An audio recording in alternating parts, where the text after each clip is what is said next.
Orientações aos docentes. Coletivo Nacional de Advogados de Servidores Públicos apresenta liberdade de cátedra, de ensino e de pensamento. Senasp. Coletivo Nacional de Advogados de Servidores Públicos. Sumário 02. O ensino segundo a Constituição e as leis. 06. O professor não pode ser amordaçado. 07. A responsabilidade das instituições de ensino. 07.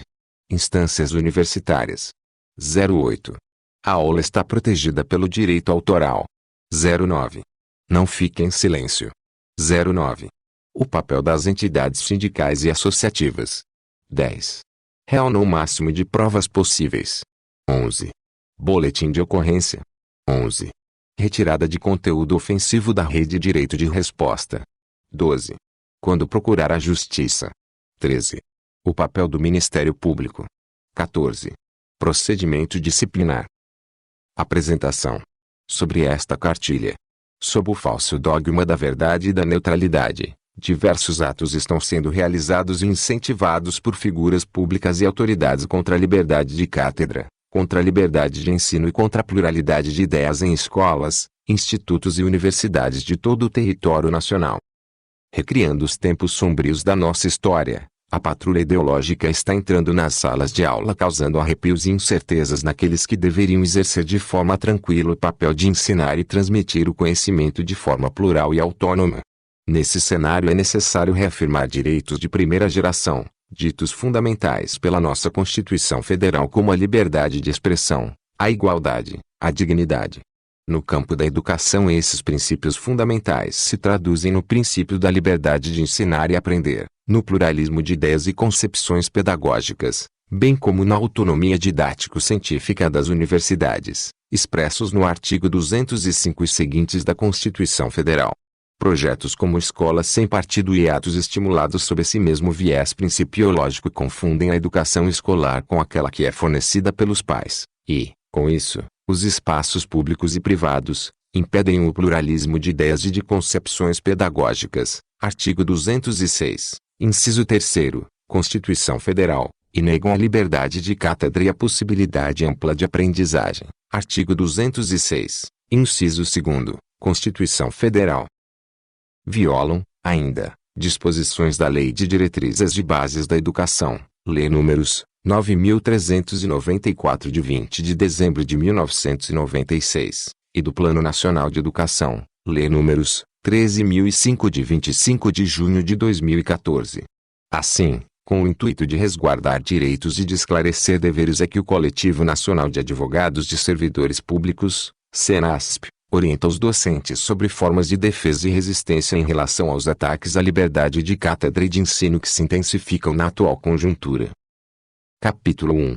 O ensino segundo a Constituição e as leis. Tem-se no artigo 5º da Constituição Federal, todos são iguais perante a lei, sem distinção de qualquer natureza, garantindo-se aos brasileiros e aos estrangeiros residentes no país a inviolabilidade do direito à vida, à liberdade, à igualdade, à segurança e à propriedade, nos termos seguintes. É livre a manifestação do pensamento, sendo vedado o anonimato, inciso 4º.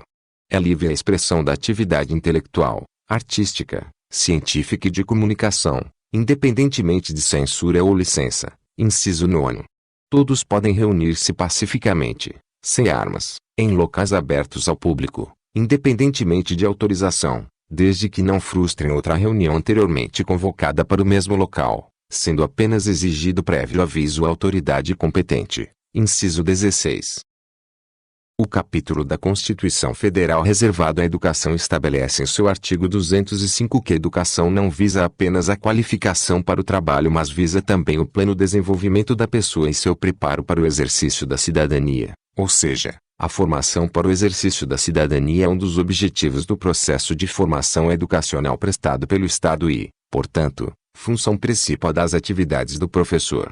Na sequência, o artigo 206 eleva a categoria de princípios constitucionais do ensino no país. A liberdade de aprender, ensinar, pesquisar e divulgar o pensamento, a arte e o saber, inciso 2º. O pluralismo de ideias e de concepções pedagógicas, inciso 3º. A gestão democrática do ensino público, inciso 6º. Também no artigo 207 da Constituição Federal está a garantia constitucional de que as universidades gozam de autonomia didático-científica, administrativa e de gestão financeira e patrimonial, e obedecerão ao princípio de indissociabilidade entre ensino, pesquisa e extensão. Essa disposição se aplica às instituições de pesquisa científica e tecnológica. Parágrafo 2º. Ainda, o artigo 208 da Constituição Federal ressalva que o dever do Estado com educação será efetivado mediante a garantia de acesso aos níveis mais elevados do ensino, da pesquisa e da criação artística, segundo a capacidade de cada um, inciso 5º, e não segundo a capacidade econômica de cada um. No mesmo sentido, assegura o artigo 220 da Constituição Federal, que a manifestação do pensamento, a criação, a expressão e a informação, sob qualquer forma, processo ou veículo não sofrerão qualquer restrição, sendo vedada a toda e qualquer censura de natureza política, ideológica e artística. Parágrafo 2º. Ainda segundo a Constituição Federal, no seu artigo 23, é competência comum da União, dos Estados, do Distrito Federal e dos municípios, proporcionar os meios de acesso à cultura, à educação, à ciência, à tecnologia, à pesquisa e à inovação. Inciso 5º. Esse elenco de princípios e vetores constitucionais foram reproduzidos em diversos diplomas legais infraconstitucionais. A Lei de Diretrizes e Bases da Educação, LDB, Lei nº 9.394 de 96, por exemplo, além de reforçar os dispositivos constitucionais citados, os conjuga com outros princípios, a saber alguns mais relacionados à liberdade de pensamento e cátedra. Respeito à liberdade e apreço à tolerância. Artigo 3º, inciso 4º, vinculação entre a educação escolar, o trabalho e as práticas sociais. Artigo 3º, inciso 11, consideração com a diversidade étnico-racial. Artigo 3º, inciso 12.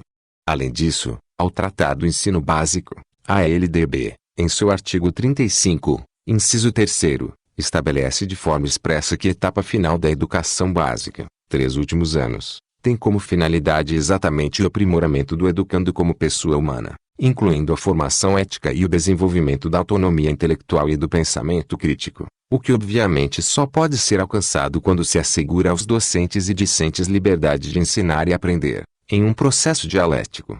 Desse modo, apreende-se o vínculo entre ensino e seu conteúdo e a contextualização político, social e histórica no qual estão inseridos os sujeitos do processo formativo. Segundo a Lei nº 13.005 de 14, que aprovou o Plano Nacional de Educação, são diretrizes do plano a superação das desigualdades educacionais, com ênfase na promoção da cidadania e na erradicação de todas as formas de discriminação. Artigo 2º, inciso 3º. A promoção do princípio da gestão democrática da educação pública. Artigo 2º, inciso 6º. A promoção humanística, científica, cultural e tecnológica do país. Artigo 2º, inciso 7º. A promoção dos princípios do respeito aos direitos humanos, à diversidade e à sustentabilidade socioambiental. Artigo 2º, inciso 10. Também nos termos do artigo 19 da Declaração Universal dos Direitos Humanos. Todo ser humano tem direito à liberdade de opinião e expressão. Este direito inclui a liberdade de, sem interferência, ter opiniões e de procurar, receber e transmitir informações e ideias por quaisquer meios independentemente de fronteiras. Resumindo, qualquer conduta contrária a esses dispositivos pode caracterizar censura prévia e possível assédio moral aos docentes diante da afronta à liberdade e pluralidade de ideias, conduta essa que atentaria, ainda, contra os direitos fundamentais no que toca à dignidade, honra, liberdade e manifestação de pensamento, direitos indisponíveis. De outro modo, não se pode perder de vista que as instituições de ensino públicas têm o dever de adotar medidas preventivas e protetivas em face de condutas que atentem contra esse espírito constitucional, contra práticas assediadoras de seu corpo de servidores, não somente evitando uma postura ativa em se abster, ela mesma, da prática de assédio organizacional, mas também por omissão no combate efetivo de tais condutas. Vale lembrar, somando-se aos mencionados dispositivos protetivos do docente, que alguns estados, no caso dos servidores estaduais, possuem leis que dispõem sobre a proibição do uso de telefone celular nas escolas, podendo a instituição de ensino se valer dessa lei para coibir o uso desautorizado de quaisquer gravações nesse sentido. Tais gravações também podem ser desautorizadas diante do fato que sua veiculação feriria o direito de imagem ou direitos autorais do docente, que possui a propriedade intelectual sobre a aula que expõe e do material por ele produzido para o apoio pedagógico. Qualquer tentativa de se obstruir uma abordagem, análise, debate, considerando a concepção do pluralismo ideológico, objetivo fundamental do sistema educacional, e que somente pode se desenvolver num ambiente de respeito à liberdade de expressão e ideias, representa uma flagrante violação aos princípios e normas. Sendo assim, são absolutamente incompatíveis com a Constituição Federal todo e qualquer ato, conduta, prática ou norma que proíba ou limite o exercício da atividade docente sob o fundamento de doutrinação política. Nesse sentido, a recente decisão do Supremo Tribunal Federal, a DPF 548, trazendo importante precedente para o tema em questão, onde os valores e princípios constitucionais mencionados foram categoricamente reafirmados para assegurar a livre manifestação do pensamento e das ideias nas universidades. A ministra Carmen Lúcia, relatora do processo, salientou que a exposição de opiniões, ideias ou ideologias e o desempenho de atividades de docência são manifestações da liberdade e garantia da integridade digna e livre. Liberdade de pensamento não é concessão do Estado. É direito fundamental do indivíduo que a pode até mesmo contrapor ao Estado. E adiante, universidades são espaços de liberdade e de libertação pessoal e política.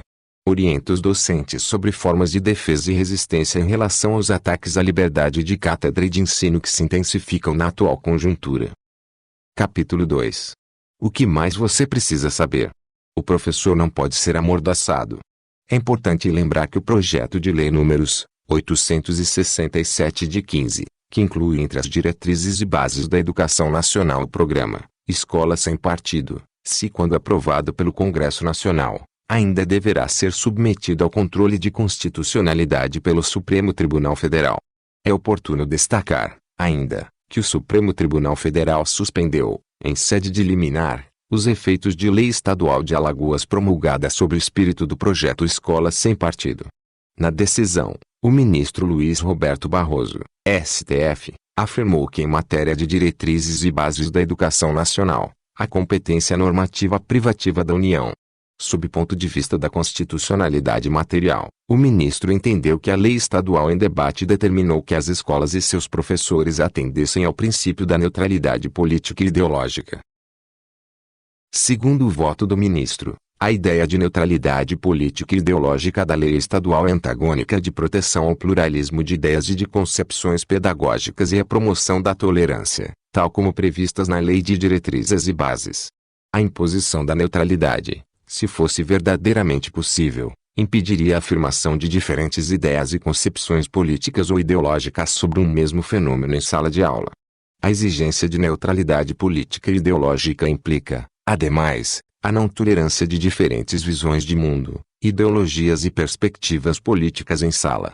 ADI 5537, MC, AL, original não destacado. O mesmo pode ser dito em relação a projetos de leis semelhantes que tramitam em câmaras municipais e assembleias legislativas de quase todo o país.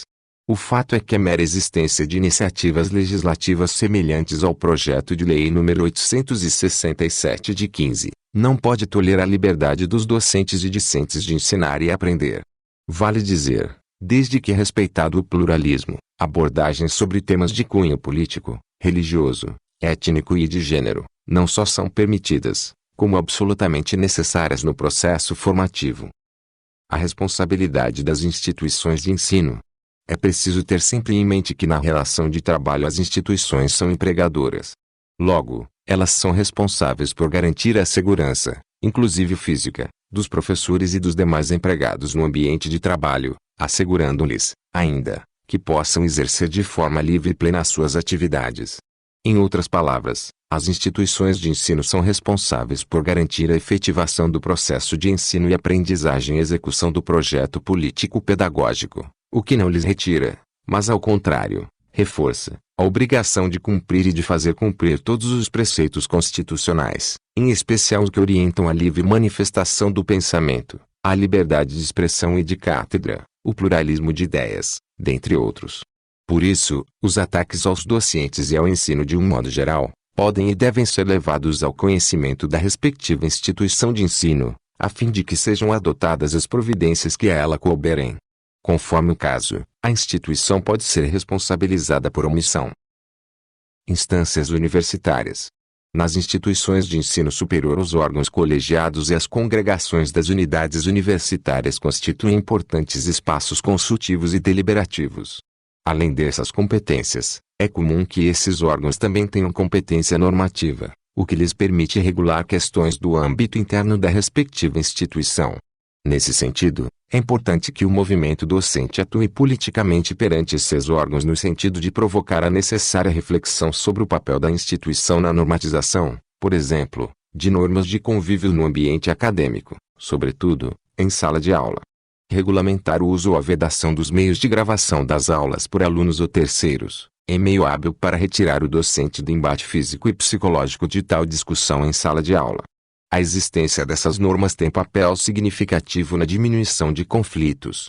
E a violação dessa regulamentação pelo aluno possibilita a responsabilização administrativa do mesmo. A aula está protegida pelo direito autoral. O professor é a principal autoridade em sala de aula. Suas aulas e o material de apoio produzido para a disciplina, como slides e apostilas, não podem ser divulgados ou reproduzidos sem sua prévia autorização, sob pena de violação ao artigo 46, inciso 4, da Lei nº 9.610 de 98, que trata dos direitos autorais. A transgressão a esta regra sujeita o transgressor à indenização que pode ser exigida pelo professor em ação judicial própria. Problemas dessa ordem tendem a diminuir quando a regulamentação da instituição de ensino a respeito da gravação e filmagem das aulas. Havendo esse regulamento, é fundamental sua ampla divulgação perante a comunidade acadêmica da respectiva instituição. Outra recomendação é que o professor avise às turmas, de modo público, se permite ou proíbe a gravação e filmagem da aula e que haverá sanção disciplinar para quem descumprir a regra. Uma opção é fazer o aviso constar do programa da disciplina. Caso a aula seja gravada, depois de um aviso público de que o professor não permitia tal prática, ou da própria instituição vedando tal prática, o docente pode adotar as medidas disciplinares cabíveis.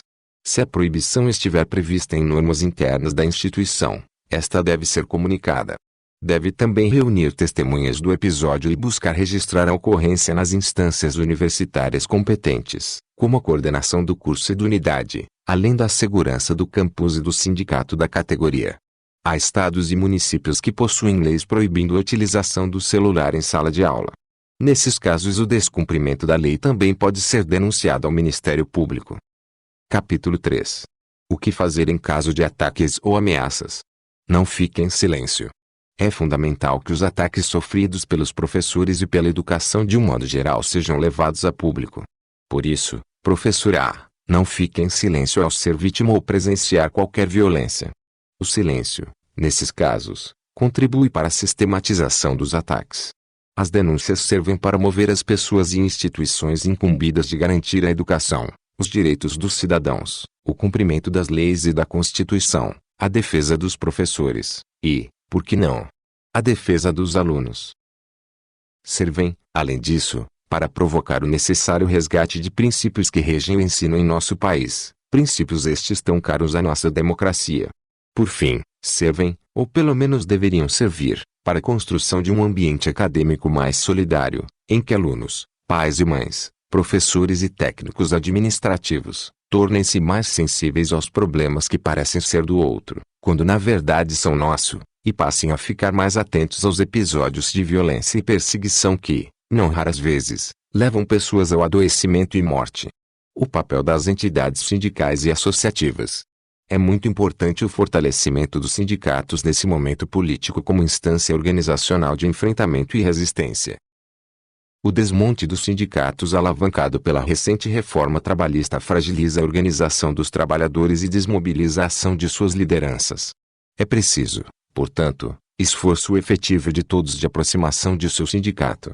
Ele deve ser protagonista na centralização das denúncias perpetradas contra a respectiva categoria na sua esfera coletiva, assim como receptor das denúncias dos ataques individuais sofridos por seus membros, de tal forma a tomar decisões, amparada na sua estrutura, de como agir em favor dessa ou aquela situação. Também a divulgação de informações, sua veracidade, a ampla publicização dos direitos de seus membros, são instrumentos valiosos os quais os sindicatos têm meios de se apropriarem. Sindicato silente é sindicato fraco. Real no máximo de provas possível. A existência de provas é essencial para a defesa do professor ameaçado, seja quando ele tenha de mover alguma denúncia ou ação contra o eventual agressor, seja quando ele próprio, o professor, tenha de se defender de alguma acusação. No caso dos ataques ou ofensas veiculados na internet, redes sociais e aplicativos de mensagem instantânea, uma medida imediata a ser tomada é a captura de tela ou vulgarmente print screen. Ato seguinte, recomenda-se procurar um cartório para a confecção de uma ata notarial, que nada mais é do que um documento destinado a registrar fatos jurídicos. Nele, o tabelião ou preposto, a pedido do requerente, faz constar fielmente os fatos, as coisas, pessoas ou situações para comprovar a sua existência. Por ser emitido por cartório, tem fé pública, servindo como importante meio de prova nos casos de conversas ou postagens em aplicativos de mensagem instantânea ou em redes sociais. Sobretudo, nesses casos a orientação é que o registro seja feito tão logo o destinatário das ofensas tome conhecimento dos fatos. É sempre recomendável que o registro a ser feito pelo cartório seja o mais minucioso possível. A ata notarial também pode ser feita para se transcrever áudios de uma mensagem de voz, conversa ou reunião que tenha sido gravada, bem como para que uma testemunha registre o que viu ou ouviu sobre determinado fato. Aliás, reunir testemunhas, sempre que possível, também é um importante meio de prova, assim como a prova de documental, que continua sendo a melhor das provas. 1. Ferreira, Paulo Roberto Gager, Rodrigues, Felipe Leonardo. Ata notarial, doutrina, prática e meio de prova, São Paulo, Quartier Latim, 2010, página 112.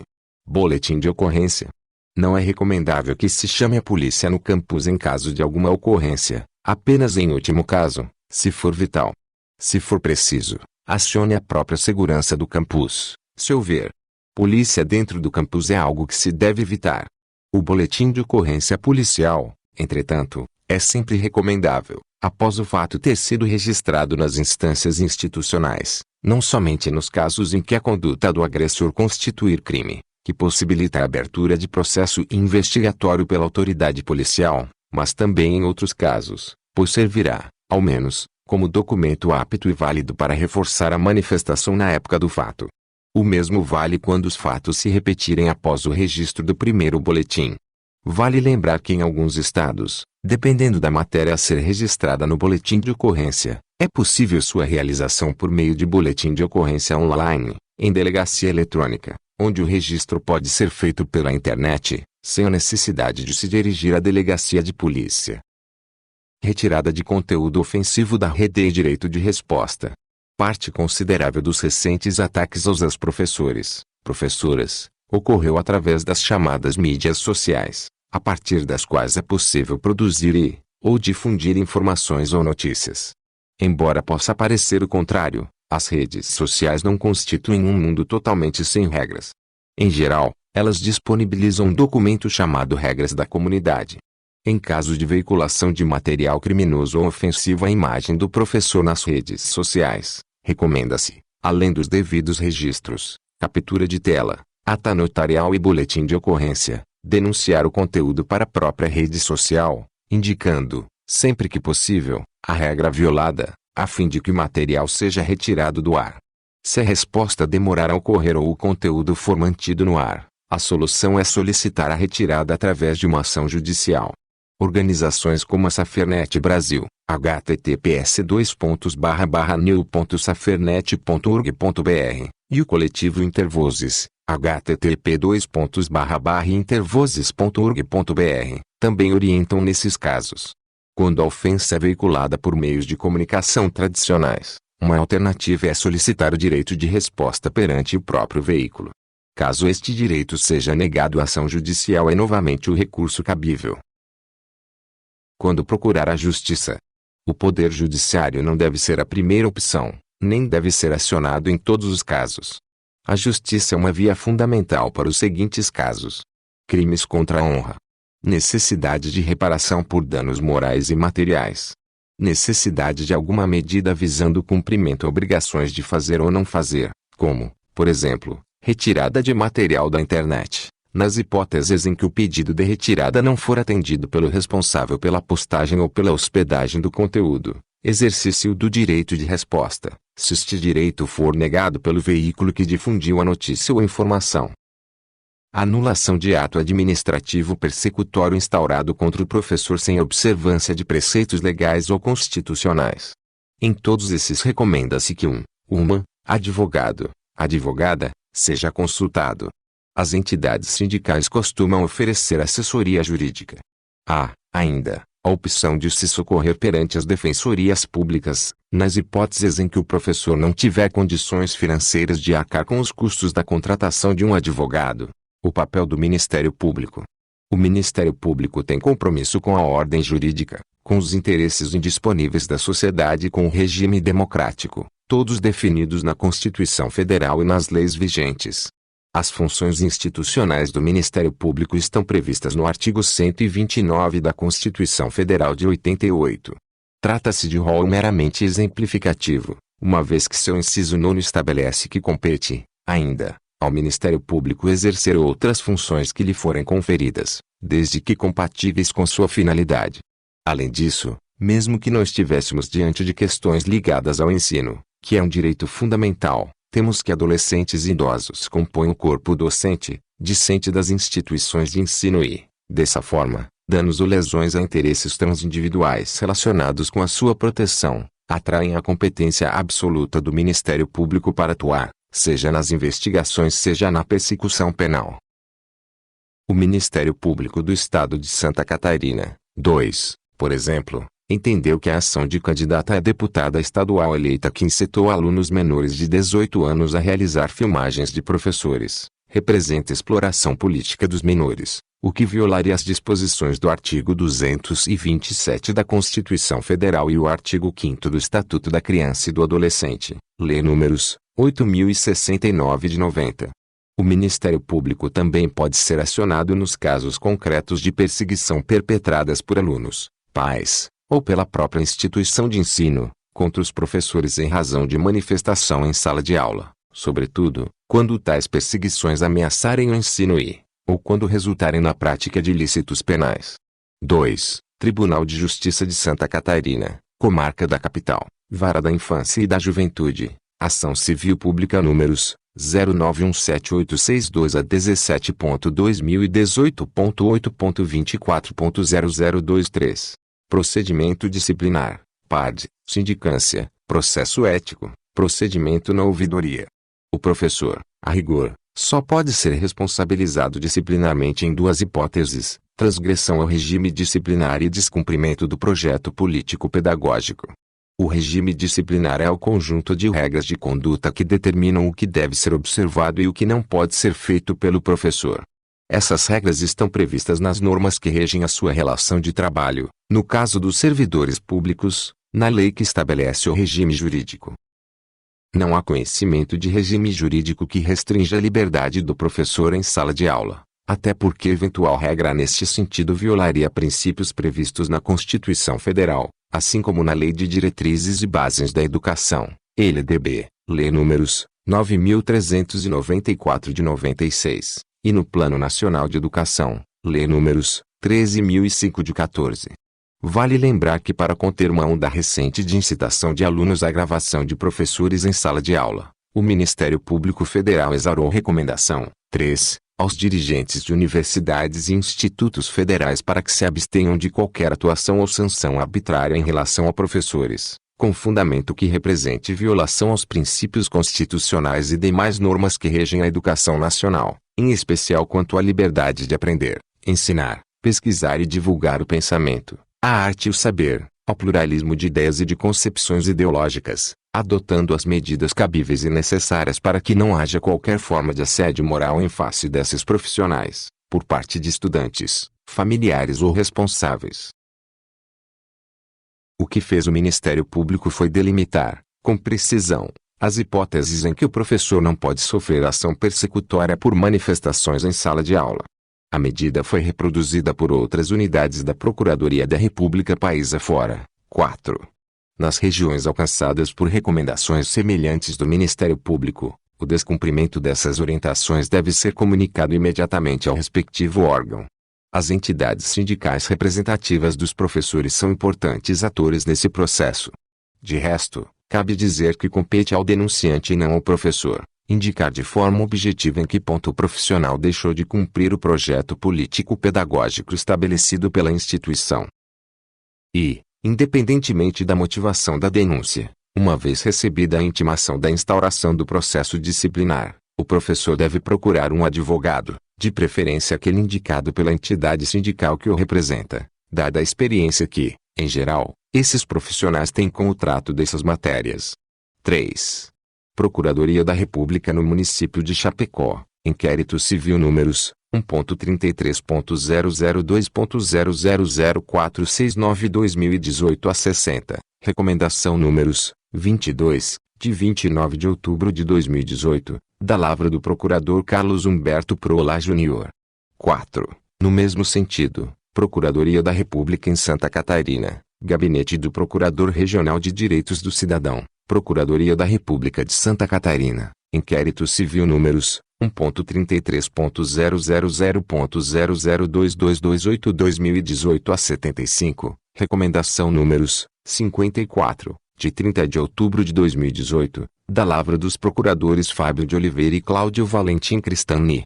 Procuradoria da República em Rio Verde, Goiás, Primeiro Ofício, Recomendação números 3/2018/1 Indicador Ordinal Masculino Ofício/PRM/RVD, da lavra do Procurador Jorge Luiz Ribeiro de Medeiros, além de outras recomendações.